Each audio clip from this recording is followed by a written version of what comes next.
Jeff, as the former player, the Super Bowl champ, how bad is this for the NFL?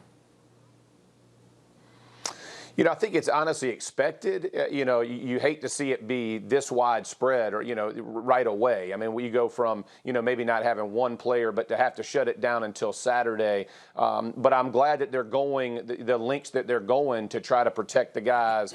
And it does go back to health and safety. And so as you're looking at this and asking your question if this is the right decision, I think it absolutely is. Now, does it give the Steelers a competitive advantage leading up to the week? For sure, right? I mean, it is what it is, and we all understand that. Make no mistake, they won't make excuses about it. If they can potentially play, they will play and go after and make the most of it. But from my perspective, when you talk about it from a strictly player, meeting virtually and not being on the field, doing those things is going to be a tough deal for the Titans. From Taylor Lewan's going to be banged up, like the different guys that have to get in, all the communication that has to happen before Sunday, just making all that happen. That usually happens. I know you think it's all on the field, but in meetings afterwards of just getting everybody on the same page, that's much tougher virtually, in my opinion. I agree that it's expected. The perfect is the enemy of the good. People have to accept that this sports season will be imperfect. And before there were antigen tests, which are widely available, cheaper and immediate, but less accurate, you don't get false negatives, but you may get a false positive, which is fine, because if you get a false positive, then you can take the other test, which takes a day, and then you can find out, in fact, if the player is positive. So you can proceed with caution. Before the antigen tests and their widespread availability, I thought there was a 0% chance that the NFL could finish their season. I thought that the owners were being greedy. They weren't just accepting the fact that they're going to have to lose money. Forget fans in the stands. Forget having home field and everything. You have to do a couple bubbles and figure it out. Forget travel. But with the antigen tests, if people accept the idea that this will be an asymmetrical season, that some teams will be at a competitive advantage, and proceed that way, that some teams may not play a full schedule, if people accept that, then there's a chance. I still don't think it's 50-50, by the way, but I think there's a chance, a good chance now that the NFL could actually complete their season. But we have to not apply normal standards of the perfect. Is this perfectly fair? Is it balanced? Is there a competitive advantage? There will be asymmetry. Here's an example of it. If we can accept that and go forward, the NFL's got a shot.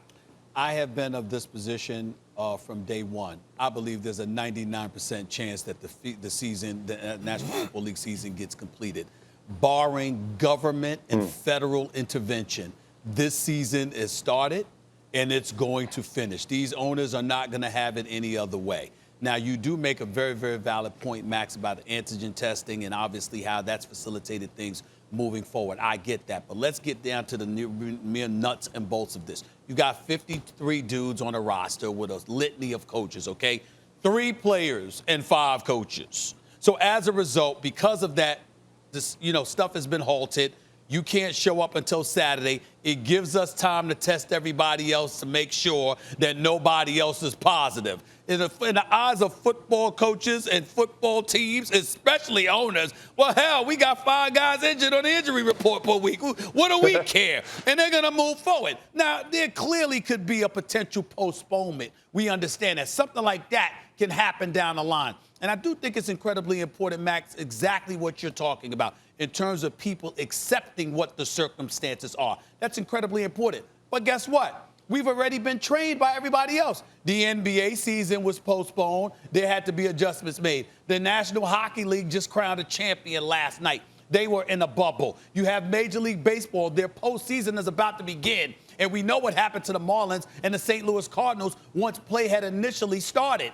Not resumed because their season was supposed to start before the pandemic came about.